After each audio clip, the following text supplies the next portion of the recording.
guys! For today's video, ay samahan nyo kami ni Yumi na i-open yung mga books na binili ko para sa kanya. Actually, hindi ko pa dapat i-open to ngayon. Kaya lang dahil nawalan kami ng kuryente, napabukas tuloy ako nang wala sa oras. Pa-excuse na lang sa mga nakasabit sa pinto, no? Kasi wala na talaga ako mapagsabitan, kundi dyan. Mabalik na nga tayo, no? Ito yung gabi bago mag-landfall ang bagyong Christine. At dito nga sa amin, gabi pa lang, wala ng kuryente. Kaya nabuksan ko na itong mga in-order kong books para kay Yumi. Ito ang mga nabili kong libro. My Dad, My Mom, Polar Bear, What Do You Hear? At itong hawak ni Yumi na Brown Bear, What Do You See? At bago ang lahat, salamat sa ating pailaw, ayan. At sa ating pahangin, ayan. Dahil nga lagi nawawala ng kuryente dito sa amin, kaya bumili ako ng mga ganyan. O diba, kahit walang kuryente, tuloy ang pagbabasa. Sa totoo lang, itong hawak ni Yumi na Brown Bear, What Do You See? Ay meron na siya niyan. Kaya lang, watak-watak na ang mga pages at yung iba ay sira na talaga. Ay nakikita ko si Yumi na pinagdidikit niya yung mga pages, tapos sinasabi niya yung mga animals na nakikita niya doon. Parang naawa naman ako, kaya bumili na lang ulit ako. Noon kasi nasa stage si Yumi ng pag-explore. Hanggang ngayon naman, kaya lang noon kasi nasa kasagsagan siya ng punit dito, punit doon. Kaya yung mga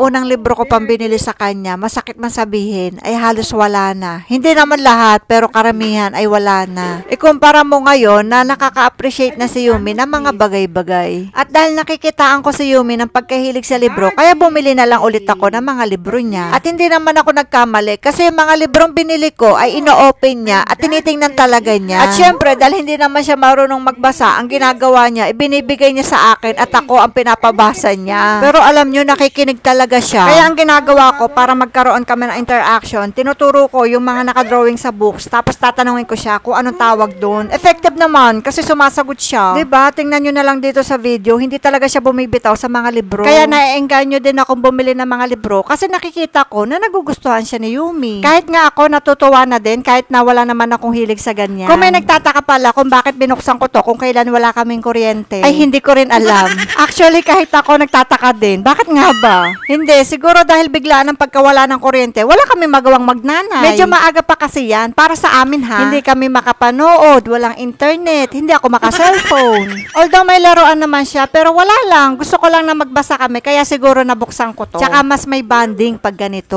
Kaya yung mga anak ninyo, kung nakikitaan nyo ng pagkahilig sa libro, nako, bilhan nyo ng bilhan. Naalala ko tuloy, may kaibigan ako nagsabi sa akin na maganda daw na nagkaka-interest si Yumi sa mga libro. Kaya napapabili talaga ako ng mga libro ni Yumi. At saka isa pa, magagamit naman niya yan hanggang sa lumaki siya. Ay gamit na gamit namang talaga. Tingnan nyo naman ang bata at seryoso. The next day. Ay, agang-aga, sige ang inginisi ng bata. Kinabukasan na nga to at kagigising lang namin. Sumilip kami agad sa bintana kasi sobrang lakas ng hangin at ng ulan. Talagang tuluyan ng nanalasa ang bagyong Christine. Kapangalan mo pa naman ang pamangking ko, kaya siguro isa't kalahating may tipos ka ring bagyo ka.